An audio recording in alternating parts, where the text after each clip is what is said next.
Let's go, girls.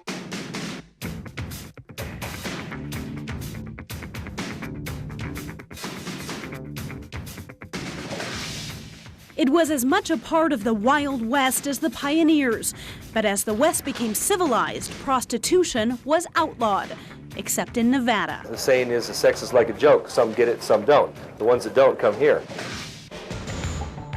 And in Nevada's 30-some brothels, you can get almost whatever you want. We have the bondage show, kitty liquor show, jacuzzi party. Us girls, our job is obviously to serve, you know, to make you happy.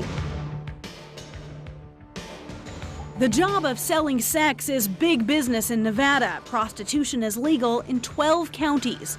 Before its closure last August, the legendary Mustang Ranch boasted the largest payroll in Story County, where it and other houses of ill repute provide a major portion of the tax base. Right now they pay about $255,000 a year in taxes, and we just got done doubling those, which will go into effect in about another 2.5 years. So they'll be paying about $500,000 in taxes, and for a small county like Story, you know, it's a pretty significant amount. But when the doors of the Mustang Ranch shut for the last time, some wondered if the beginning of the end of legal prostitution is in sight, that perhaps the days of the Old West are numbered. There was a time not so long ago that brothels lined the streets of small towns like Virginia City. Now they've been pushed into the far reaches of the county. For some opponents of prostitution, that's not far enough. I think it's really, for us to put our stamp of approval on it, is to put our stamp of approval on abuse, on sexual abuse of every sort. Janine Hansen is president of Nevada's right-wing Eagle Forum.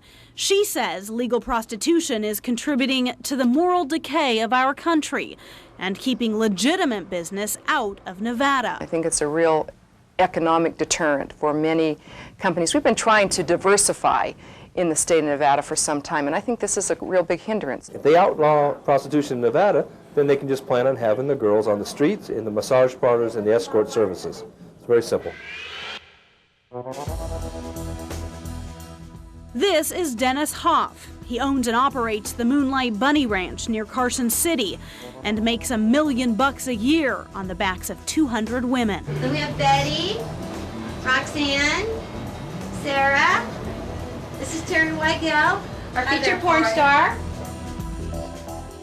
Yet Hoff says his business is part of the solution, not part of the problem. Not only am I a pimp, I'm America's pimp, the biggest pimp in America. Does that make me bad? No. This is a legal licensed business. You in California has the problem. We have the solution. And part of that solution, he says, is curbing the health issues associated with prostitution. These women see a doctor once a week and are tested for HIV each month. Some of the prostitutes, like Sarah, even fancy themselves healers, sort of societal teachers. I'm helping someone to feel better, you know, or showing them a different way, or showing them a better way, you know.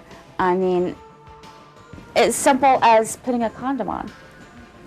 It's simple as having sex with a condom. There are do's and there's don'ts. And as for the notion a brothel is spiritually bankrupt, a house of sin, I could not work this business if without the Lord. He delivers me daily and helps me with my parties. You know, helps me make it through every day. I'm sober.